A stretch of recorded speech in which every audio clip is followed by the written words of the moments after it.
This podcast is powered by the Digital SME Alliance. The Digital SME Summit lands at the European Economic and Social Committee in Brussels on December 10th.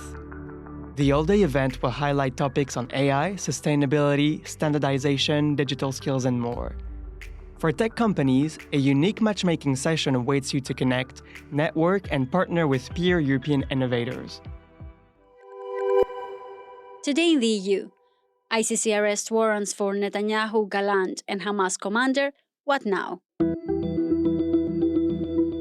The International Criminal Court, ICC, has issued arrest warrants for Israeli Prime Minister Benjamin Netanyahu, former Defence Minister Yoav Gallant, and Hamas military commander Mohammed Deif, citing alleged war crimes and crimes against humanity during the war between Israel and Hamas. Both Israel and Hamas have dismissed the allegations, giving predictably polarised responses. The Israeli government condemned the ICC's decision as antisemitic, while Hamas called the warrants for Netanyahu and Gallant an important historical precedent. But what do these arrest warrants mean? And can the court's 124 member states, none of which include Israel or the US, enforce this decision? Hello and welcome. I am Evi Kiorri, and this is Today in the EU. To answer these questions, I spoke with ICC correspondent and host of the Hague-based Asymmetrical Haircuts podcast, Janet Anderson. Hi, Janet. Hi. Now, the ICC has officially issued arrest warrants for Netanyahu, Gallant, and Deif. So what is basing these warrants? What crimes are they being prosecuted for? Well, it's in fact quite narrow when you look at the full possible range of what you could be dealing with. For both Netanyahu and Gallant, the focus is on the humanitarian area. It's all about letting food in and letting medical supplies in. It looks like the evidence that the prosecutor supplied to the judges, on which they've decided that, yes, there is what they call reasonable grounds to believe that these two individuals might be criminally responsible, that evidence is essentially around numbers of trucks, public statements when they've said, no, we're not going to let stuff in. And very specifically, when the UN has said, oi, there's a problem going on here. And when even the UN Secretary General has pleaded with the Israeli authorities to let more material in. Gaza is the most dangerous place in the world for the delivery of humanitarian assistance. Instead of scaling up humanitarian operations, we see a scaling up of attacks and harassment against humanitarian personnel.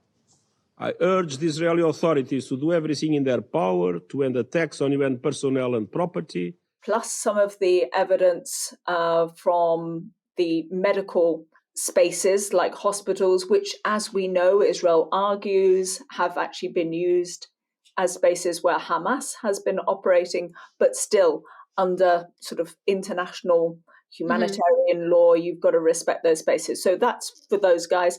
For Deif, it's a lot more straightforward. It's like, they did some raping, allegedly. They did, they've taken some hostages. I mean, we know this, and that's what he is charged with. What do these arrest warrants mean in practice? And will we see any countries collaborate on the arrest warrants? Because it's true that if none of the three defendants leave their countries, the ICC decisions will have no tangible consequences. So, well, there's cooperation on investigations. So I think that probably continues on the kinds of levels that there already are. We never know exactly what's going on there. We've known more, let's say, in the Ukraine situation for the ICC, where we've seen loads of extra commitment of extra money, time, resources, people, etc. from different countries. And we know that the US has got involved as well in terms of trying to work with some of the coordination mechanisms. And we know that in the past, the US has supplied material to the ICC when it's coincided with their interests. But of course, in this case, you must be joking. They're not going to do that. But then what you're asking about is actually enforcing the arrest warrants. And there we have these series of statements that you can look at, which I see reported across social media, of the 120-something countries who are members of the ICC most of them saying, yeah, I mean, the deal is that we have to arrest people. There's arresting people, and then there's having contact with people, even not in your own country, and there's sort of engaging with people and so on. I mean, there's many, many levels on which this can be played out. And how has the ICC's investigation into the Israel-Palestine war shaped its role in international politics? When I first started working on the ICC, sort of right at the beginning, so 20-something years ago, I mean, for the first 10, 15 years, it was a big critique. Every single person that they were trying to put on trial was an African rebel leader or a disgraced president of some kind. So, like, it looked so strange. It looked basically racist as a court for so many years. And that was a big problem. Then with the second prosecutor, you gradually moved into Georgia, even though nothing has happened there, moved into Ukraine, we've moved into other places. So I would say that the ICC has become a kind of a central space in terms of discussing justice and accountability, which it should be. I mean, it's a permanent big court. You know, it's got, it would say not enough resources, but it's got resources and it's designed to do stuff. And since then, has the action that you're describing changed how the ICC is perceived from the outside world? There's a lot of kind of hopes invested in it, particularly from the global south. But there's a lot of worry about the directions that it takes from the kind of countries who are the normal allies of a place like Israel. I mean, the current prosecutor is a Brit, and we don't know what he said in order to get elected, but he was elected by all of the states.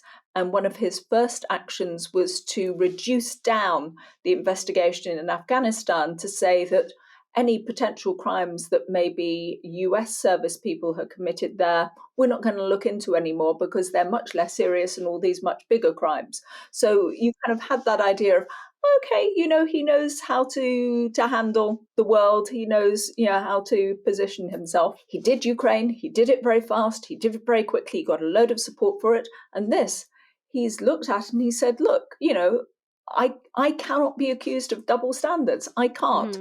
Realpolitik only goes so far in these cases. When there are crimes, the ICC is going to kind of call it out and say, look, there are alleged crimes here. We need to investigate. It's on our docket. It just is on our docket because Palestine's joined up. And while Palestine has just joined, still Israel and the US are not members of the ICC, and they do not recognize its legitimacy and have tried to undermine the ICC's work. What measures have you noticed they've taken so far? There's what we know, what we suspect. Well, let's start with what we know first. What we know is that when President Trump was last President Trump, and they were very worried about the opening of an investigation by the International Criminal Court into the general situation of what was going on in Israel-Palestine, they sanctioned the then prosecutor and another member of his staff.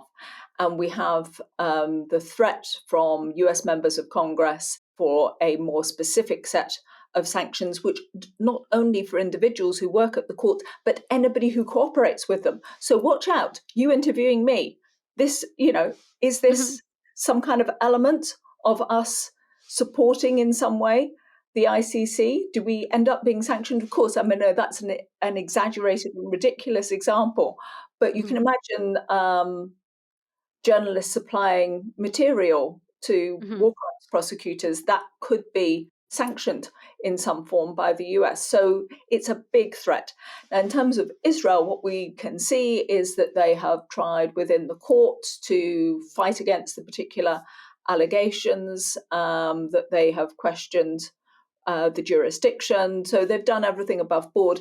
But what we also know is that some journalists have looked into threats and intimidation against the last ICC prosecutor and have produced some evidence that the Israeli secret services were prepared to use some threats and to try to intimidate. All attempts to impede, to intimidate, or to improperly influence the officials of this court cease immediately. My office will not hesitate to act pursuant to the provisions of Article 70 of the Rome Statute if such conduct continues and persists. Has warned the countries that try to intimidate the court when filing applications for warrants of arrest last May, the ICC prosecutor Karim Ahmad Khan.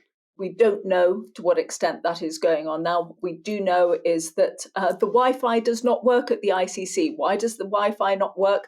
Because they had a massive problem of a cyber attack. Unlikely by Israel, US, more likely from the Russia side of things, but who knows where it has come from. This is a court under attack on all kinds of levels. So then it would be safe to say that the work the ICC is doing, it actually makes a difference in terms of justice. But then to what extent do we notice this difference? Well, there's a whole group of academics who use this term expressive. They say anytime that a court or an institution like a court makes a statement, does something like saying there should be an arrest warrant, etc., if the prosecutor makes a statement on something, this matters, this means something. You and I both live in the real world. Mm-hmm. Does it matter? Yes, because we end up reporting on it, but does it matter in terms of moving the dial, of changing things? I am less convinced by that. On the other hand, I would say for survivors and victims of mass atrocities, it really matters. I would think so. I mean, it's a platform for their voices to be heard and the hope to find justice. When the full-scale invasion of Ukraine happened, you saw across Ukraine people jokingly, to some extent, changing the road signs for the Russians to say this way to The Hague. It is symbolic, but it matters as well on the level of people saying, yeah, somebody cares. This decision is a binding decision, and all states, which include all members of the European Union, are binding to implement this court decision. So this is what the EU's High Representative Josep Borrell had to say following the ICC's decision. But do you see other member states or ICC members siding with this, or do you see them following their own path on this? What reactions have we seen so far? The first one that's really interesting is the host state. Where is the ICC based? It's based in the Netherlands. The Netherlands had a quite complicated election, and they have a complicated coalition government. So on the one hand, you had the foreign minister, Casper Veldkamp, saying, we will, of course, abide by international rule of law and would arrest Netanyahu. And on the other hand, you have the biggest party in parliament, led by Geert Wilders. He's going to make a solidarity visit to Netanyahu, he has just announced. So you have very different reactions there. We're looking out to see if there's a reaction from Germany, which argued already within the court that they didn't think this was the right way forward. They are very supportive of Israel, and they will find this very difficult decision that has been taken by the judges. And we've had some of the basic, normal, lukewarm Canada, France, Italy, those kind of places saying, yes, of course, we'll abide by the rule of law. So, it's a little bit tick the box exercise at the moment, and it's going to depend on reality. In a couple of weeks, we have a big meeting of the states who are members of the International Criminal Court in The Hague, and that's where they discuss the budget. And as you know, budgets really matter. Are they actually going to pony up and support the court, or are they going to carry on saying, come on, you need to reduce here and there, because that will restrict what the court can actually manage to do. And Janet, Geert Wilders isn't the only important political personality paying a visit to Netanyahu. Hungary's Prime Minister Viktor Orban is actually hosting Netanyahu in Hungary. So what's the message they're trying to convey here? Well, on the positive side, they're saying we are against anti-Semitism, let's say, and that we think that it's important to support the only Jewish state in the world. But on the other hand, they are basically saying the rules-based order that has been set up, that we have agreed across Europe as, the way that we're going to run things, that it doesn't matter. The ICC is based in the Netherlands, in Europe. You can't, I don't think, as a senior political figure, actually part of the government in one form, be undermining the institution that you are supporting. I wouldn't be surprised if other leaders like Orban with a similar perspective, but may not be in power quite yet. But let's see. I mean, who's getting into power in Europe? We know there is a number of elections coming up in different places. Once Trump is in January, maybe all the dominoes will fall in different places across Europe. We'll see a different perspective out of many countries, not only Hungary. And where does this leave the International Criminal Court for now? From what I understand, there is a lot of pressure that it is facing right now. It really is a very important moment for the International Criminal Court.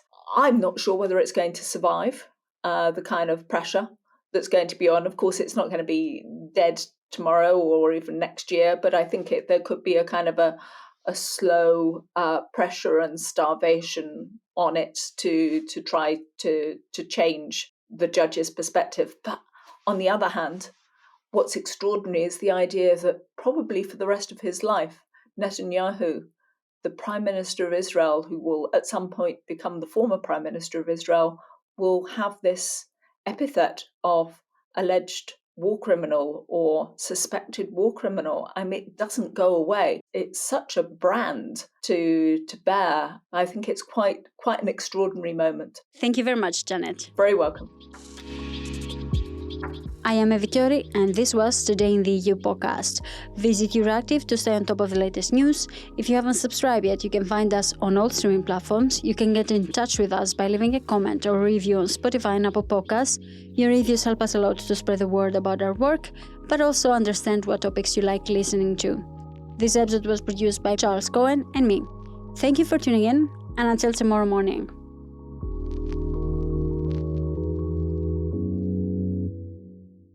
As part of our commitment to accuracy, inclusion, and transparency, Euractiv is part of the Trust Project.